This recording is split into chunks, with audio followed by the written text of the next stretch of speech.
Hello guys, Assalamualaikum. Ketemu lagi guys dengan saya Munir Fuadi. Kali ini kita akan berdiskusi tentang masalah kesetaraan gender di Indonesia, yaitu kesetaraan hak dan kedudukan antara kaum perempuan dengan kaum laki-laki.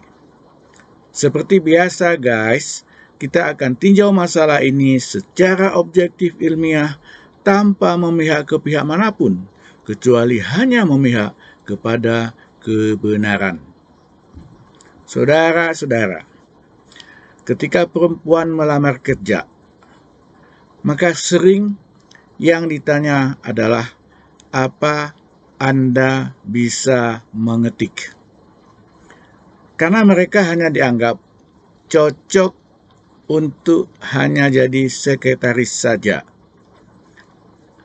Mereka dianggap tidak bisa jadi manajer, direktur, atau pemimpin di sebuah perusahaan atau jabatan. Kaum perempuan dianggap sebagai kaum yang lemah, banyak tingkah, tidak rasional, emosional, dan tidak boleh jadi imam, tidak boleh jadi pemimpin, dan berbagai kelemahan lainnya yang sudah dilekatkan secara turun-menurun oleh budaya yang sangat borjuis dan maskulin, budaya yang memang selalu disetir oleh kaum laki-laki.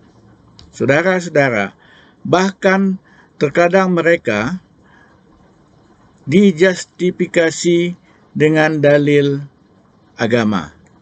Maksudnya sikap-sikap atau hal-hal yang menganggap perempuan itu tidak atau kurang punya hak, kurang punya kedudukan yang sama, mereka kadang menjustifikasinya dengan dalil-dalil agama, tentu dalam tafsiran agama yang sangat sempit, kaku.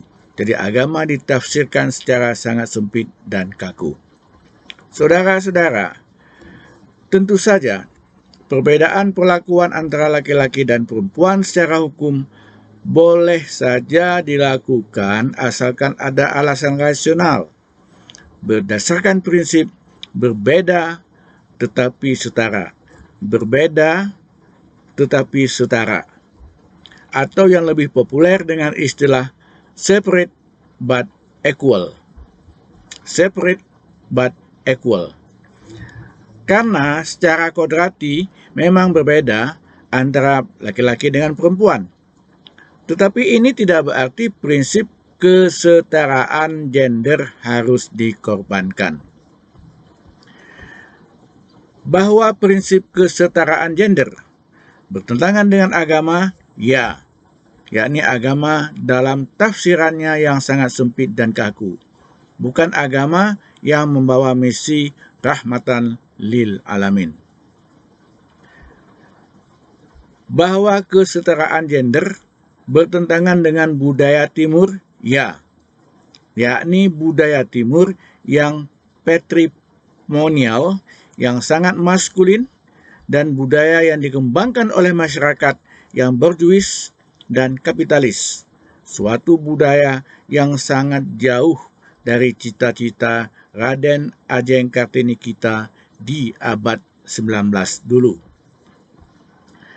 Saudara-saudara, kenyataannya adalah, misalnya di Afghanistan, oleh Taliban, perempuan diperlakukan seperti budak. Mereka dipingit, tidak boleh bersekolah, tidak boleh nonton TV, tidak boleh keluar rumah tanpa muhrim. Bagi siapa yang melanggar akan dicambuk. Bahkan di Indonesia pernah ada perda di suatu kota yang melarang perempuan keluar malam, meskipun untuk bekerja. Jika kedapatan ada perempuan di jalan di malam hari, akan ditangkap oleh polisi Pamong Praja. Jadi, jika Indonesia begini terus, lama-lama Indonesia akan menjadi seperti Afghanistan di bawah Taliban juga. Saudara-saudara, di pihak lain, kenyataannya di negara-negara Arab dan juga negara Jepang serta Korea, kaum perempuan sudah mulai keluar dari keterpurukannya di sana dan dari keterkungkungannya. Perempuan di Arab sudah mulai bebas, saudara-saudara. Dapat menjadi anggota parlemen, sudah dapat menyetir sendiri, bisa nonton di bioskop, bisa nonton konser musik, tidak harus berjilbab, dan lain-lain. Apa yang dulu-dulu tidak mungkin mereka lakukan. Nah, di Indonesia kenyataannya, perundang-undangan kesadaran kaum perempuan dan kenyataannya di lapangan, Indonesia jelas sedang melangkah mundur terhadap masalah kesetaraan gender ini. Di Indonesia, kaum perempuan masih ditekan dan diatur-atur habis-habisan oleh kaum laki-laki. Sampai-sampai masalah privasi dan cara berpakaian dan tutup rambut pun diatur oleh laki-laki. Bahkan diatur oleh negara yang dikomandoi oleh kaum laki-laki. Saudara-saudara, sudah masanya masalah kesetaraan gender di Indonesia ditarik ke ranah publik, sehingga negara bisa hadir untuk menerapkan hukum yang netral. Pernah juga terjadi di kota Padang. Di sebuah sekolah negeri di awal tahun 2001, maksudnya 2021, murid perempuan dipaksa berjilbab meskipun dia bukan muslim, dengan alasan agar anak tersebut tidak digigit nyamuk. Ini benar-benar lelucon. Lelucon yang konyol.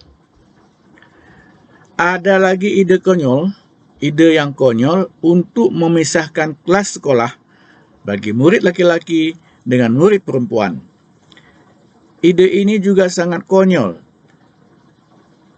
Jika kelas dipisah-pisah dan ini berhasil diwujudkan, nanti mungkin akan dipisah tempat duduk antara laki-laki dengan perempuan untuk tribun nonton olahraga, nonton di bioskop, di acara resepsi, atau di berbagai keterpisahan konyol lainnya yang selalu dipikirkan oleh orang-orang laki-laki yang irrasional seperti itu. Saudara-saudara, pernah juga di suatu daerah di Indonesia ada perda yang melarang perempuan memakai celana jeans. Di samping perda celana perempuan seperti itu, ada juga perda tentang larangan bagi perempuan untuk duduk ngangkang sebagai boncengan di sepeda motor, yang disebut juga dengan perda anti ngangkang. Wah, hebat itu. Hebat kan? Saudara-saudara, bagaimana pengaturan dalam perundang-undangan Indonesia? Dalam Undang-Undang Dasar tentang Equality Before the Law, yang ini, prinsip ini sangat penting dalam sebuah negara demokrasi. Equality before the law. Semua orang mempunyai kedudukan yang sama dalam hukum. Maka dalam Undang-Undang Dasar kita, hak untuk mendapat perlakuan yang sama di depan hukum ada dalam pasal 28D.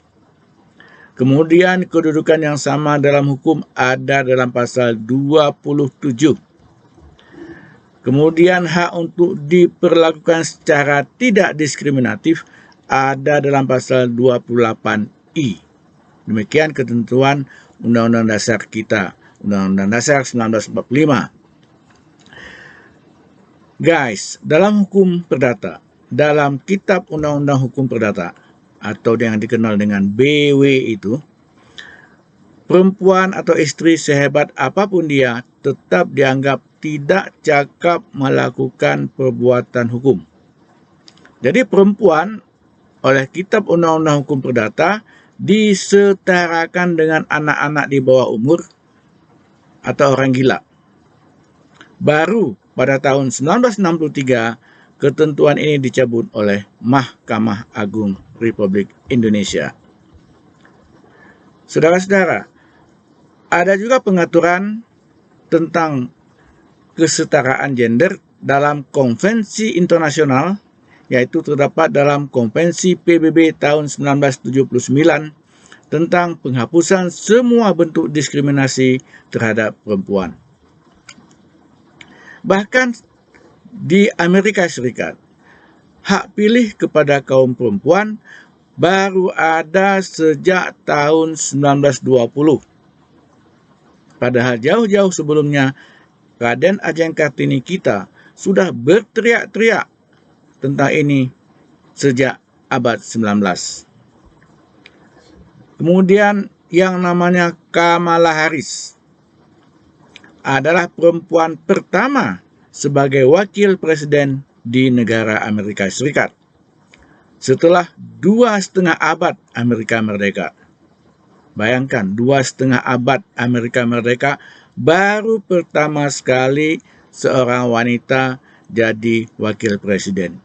Itu pun hanya sebagai wakil presiden, bukan sebagai presiden. Kemudian di Indonesia pernah ada presiden perempuan menggantikan Presiden Gus Dur waktu itu, yaitu Megawati Soekarno Putri. Tetapi ketika pemilihan presiden berikutnya, Megawati kalah suara. Saudara-saudara, pernah juga ada misalnya nama Golda Meir di Israel.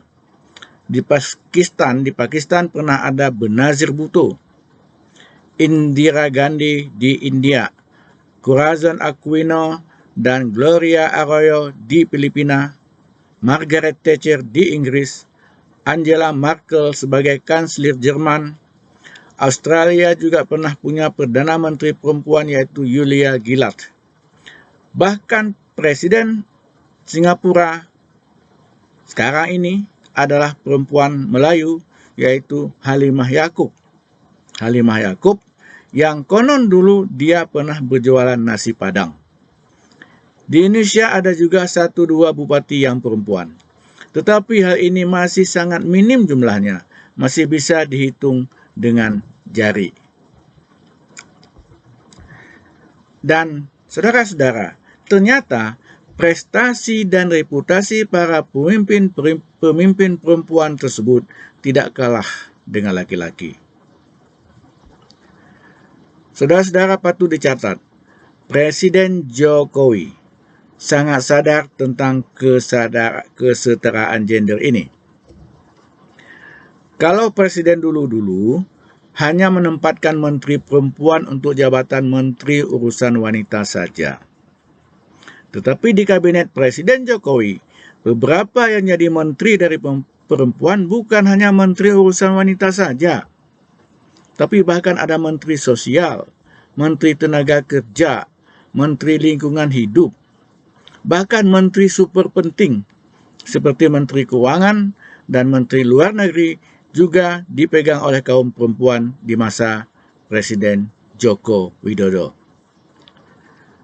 Menteri luar negeri juga dipegang oleh perempuan, dan pernah juga menteri perempuan memegang posisi menteri kelautan. Ini menunjukkan kemajuan yang besar. Meskipun oleh masyarakat, kemajuan besar tersebut nyaris tak tergubris. Saudara-saudara, tentang persamaan hak dalam politik, kenyataannya sangat sedikit kaum perempuan yang bisa masuk politik atau bisa dapat jabatan bagus di politik. Dalam hukum keluarga, hukum mengatakan bahwa suami adalah kepala keluarga dan istri sebagai ibu rumah tangga. Sehebat apapun istri, tetap oleh hukum tidak bisa dijadikan kepala keluarga. Kemudian menurut sistem hukum Indonesia, dalam hubungan misalnya dengan tindak pidana pelacuran, hanya perempuan yang dikejar-kejar dan dihukum. Laki-laki hidung belang dibiarkan saja melenggang bebas. dalam soal perkawinan campuran sangat merugikan perempuan. Bahkan seorang perempuan WNI tidak bisa memiliki tanah dengan hak milik, HGB, atau HGU hanya karena dia kawin campur dengan orang yang berbeda warga negara. Bahkan kawin beda agama pun masih banyak persoalan, baik dalam hukum negara maupun dalam hukum agama masing-masing. Dalam hukum waris, perempuan sangat lemah kedudukannya. Haknya tidak sama besar dengan anak laki-laki. Hak ibu tidak sama besar dengan hak ayah. Hak paman lebih besar dengan hak tantenya. Kelemahan seperti ini bahkan dibiarkan saja begitu oleh negara. Dan dianggap wajar-wajar saja oleh warga masyarakat. Bahkan dianggap wajar oleh kaum perempuan itu sendiri. Coba dibayangkan. Kemudian hukum tentang aborsi juga masih sangat merugikan perempuan. Masalah poligami yang umumnya jelas-jelas merugikan perempuan oleh negara dibiarkan saja terjadi secara bebas dan liar. Kaum laki-laki, bahkan tokoh agama panutan atau tokoh-tokoh lainnya panutan warga dengan bangga memamerkan bahwa mereka memiliki istri lebih dari satu. Apakah ini masih dapat kita sebut sebagai masyarakat yang berbudaya, saudara-saudara? Menurut saya, tidak. Jadi, prinsip equality before the law yang merupakan elemen penting dari negara demokrasi masih belum terwujud di Indonesia, termasuk persamaan hak di antara laki-laki dan perempuan. Prinsip paternalistik, maskulin, dan superioritas laki-laki masih dengan keras dan kaku berlaku di Indonesia saat ini. Saudara, agar perempuan dapat memiliki persamaan hak dan perlakuan yang sama dengan laki-laki, masih butuh perjuangan, utamanya perjuangan kaum perempuan. Mungkin ratusan tahun lagi butuh perjuangan itu. Karena umumnya kesadaran masyarakat, termasuk kesadaran kaum perempuan di Indonesia, masih belum terbentuk sama sekali. Belum pun terbentuk.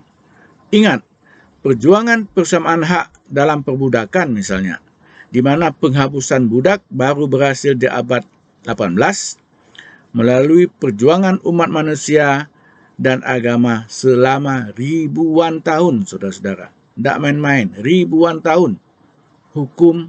Dalam hukum diperjuangkan agar ada persamaan hak dan budak dihapuskan. Dan alhamdulillah sekarang sudah berhasil. Ribuan tahun. Kemudian dalam urusan kesetaraan gender, Indonesia masih sangat jauh tertinggal dari negara lain. Berbagai pelecehan terhadap perempuan menjadi pemandangan sehari-hari di Indonesia. Mulai dari pelecehan dan kekerasan dalam rumah tangga, pelecehan di tempat kerja, pelecehan di tempat-tempat keramaian, pelecehan di jalan-jalan, bahkan akhir-akhir ini berkembang pesat pelecehan perempuan melalui akun di dunia maya. Tambah lama, masalah ini tambah parah, bukannya tambah baik.